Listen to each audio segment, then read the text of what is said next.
Hi gorgeous, and welcome back to my channel, or if you're new here, welcome to my channel. It is very nice to have you here. Tonight, I mean, what can I say about tonight's look? I have got a very special guest here. I have got Ashley McIntosh here, who is a friend of Alan's, a friend of mine, someone we've worked together for a long time.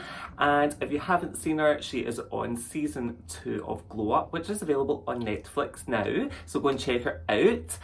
But this week, as promised, I have gone pure horror, pure gore, pure something from your nightmares. It was definitely something that I dreamed up in a nightmare, which is why I thought it would be appropriate to do this look. I'm not going to lie, I was freaked out when I was creating this. Like, the more the look came along, the more I was actually starting to feel a bit sick. I was starting to feel a bit uncomfortable. And then, especially when I was editing this video, like, especially the posing scene at the end where I actually took Ashley out into a cupboard out in our building that Alan and I live in, and oh my god, I was just freaked out. But anyway, it is Halloween. It is what Halloween is made for. So if you want to see this transformation right here,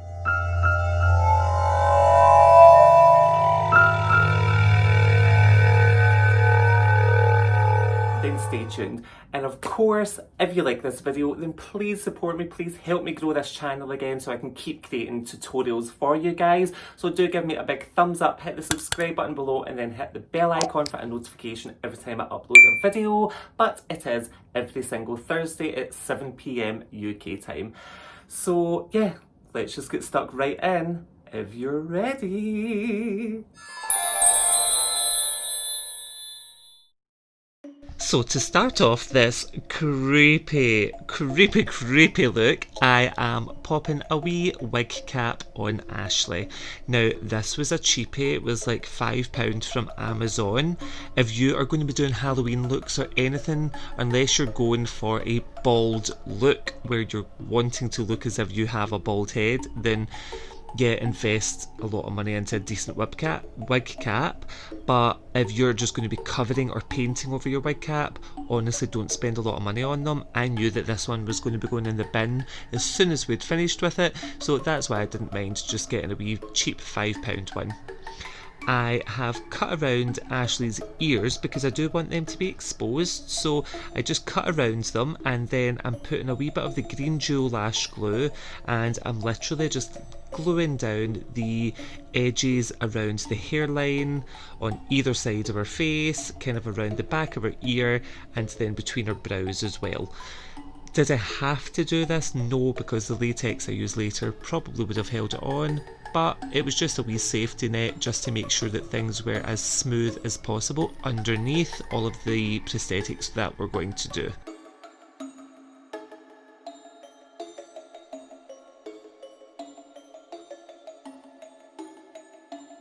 Next, I am going on with some Meron liquid latex. Now I'm starting off with the clear latex here, and I am literally using a disposable sponge. You can get a packet of them from Amazon, you can get them in Superdrug, you can get them in Boots, just wee cheap disposable sponges. I'm applying quite a thick layer of latex, and then I'm taking just a square of toilet paper and dabbing it over the latex, and then in no particular technique, I am ripping off the toilet paper that hasn't stuck to the latex. So this is what's going to start to give me texture, because I want it to look like old, rotting, textured demon skin. So you'll have the texture from where I'm dabbing on the latex, and then when I'm placing down the toilet paper, I am not like flattening it around. I'm not trying to make the toilet paper look smooth. I'm just pressing it on so that there is texture there before I rip off the edges.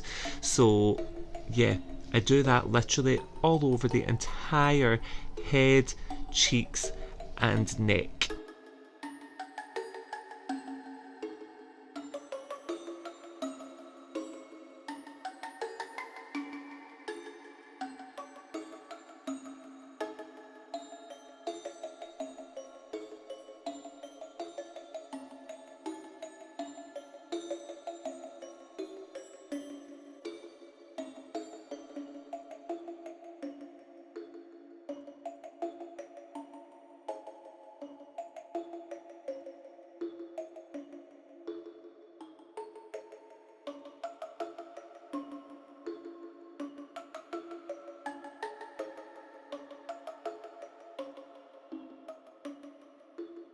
So when it came to the eyes, I have gone on with a large cotton pad. So these are the large cotton pads that you get in Primark, but you can also get very similar ones again in any supermarket or Superdrug or Boots. And I'm using this to cover over Ashley's eye. So what you'll see is the bald cap is mostly covered over her brow, and then when I've put the cotton pad over, it's covered her eye and the rest of her brow. So then later we don't have to worry about having to pick latex out of her brow hair. That would not be very comfortable, would it? So I've held that cotton pad on over the eye with some masking tape, and then I've just continued on with the process of dabbing on the latex, placing on the tissue paper or the toilet paper, and then covering over the top of that with another thick layer of latex. And we've done that to both eyes. So what I'm actually starting to do here is with a strip of toilet paper, I am starting to kind of build some 3D molds to create like cheekbones almost, or some 3D effect. So what I do is I just kind of roll and scrunch up the toilet paper that is soaked in latex, and it's just like paper mache, it just molds into whatever shape you want. So I've created them down both cheekbones, and I created like a couple on either side of the forehead as well later on.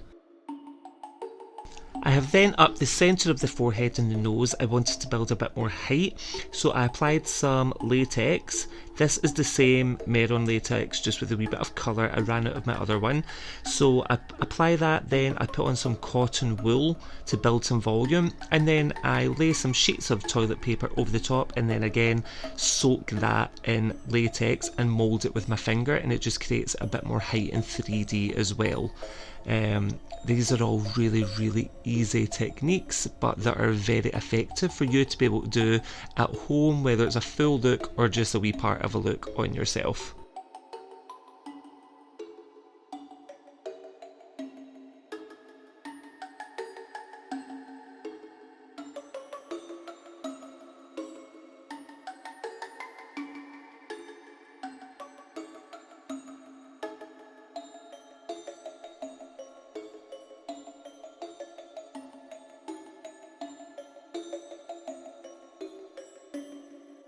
So now that all of that is done, I just need to start making it look a bit more like flesh. So I'm going on with Studio Fix Fluid in the shade NW10. This is a very pale pink undertoned foundation.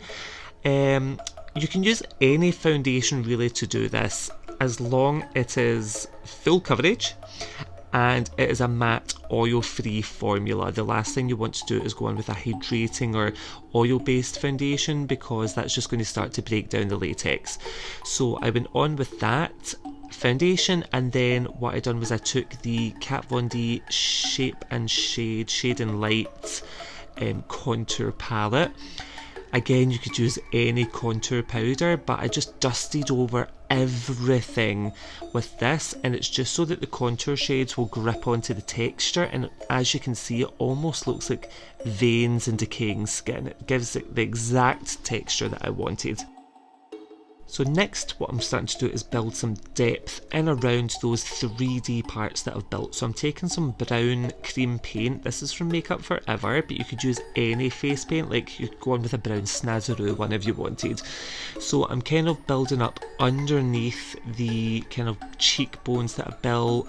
I'm creating a wee bit of depth just in around where the eye sockets would have been, kind of down the nose and up the grooves on the forehead and under the lips, just everywhere that I want to create a bit more depth.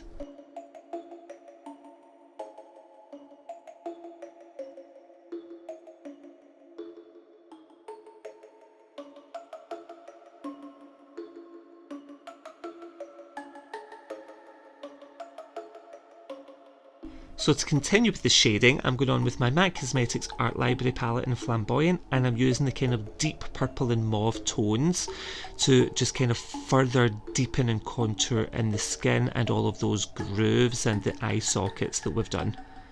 So remember, like, the more of the deeper tones that you use, the more texture is going to come up, because these products only grip to the raised area of the tissue and the latex, so it just looks vulgar, really. I then went on and done the exact same thing with some more cream products. This is a MAC Cosmetics concealer palette in Dark Deep, and I'm just using this to further deepen the eye sockets and the hollows, really.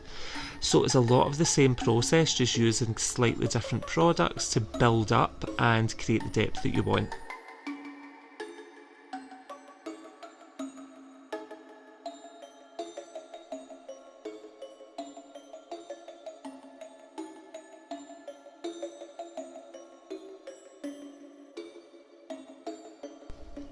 Now, this is where it all ties together. I'm going on with my red and black cream paints from that We Makeup Forever palette.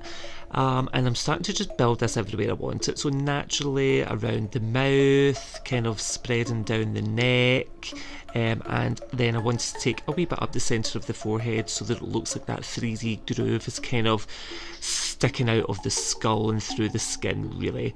So yeah, you'll notice I'm not just going on with the red. I do like to mix a wee bit of black through it, because then with fake blood and stuff, it just looks more decaying. It makes it look more realistic, to be honest with you.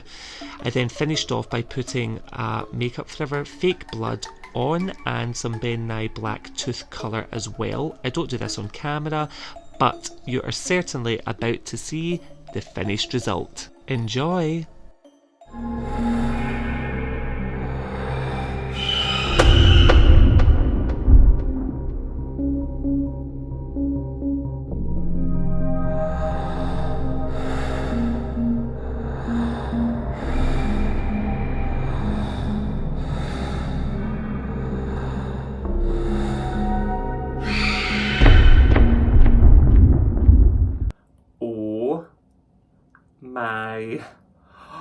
Oh my goodness, what a look.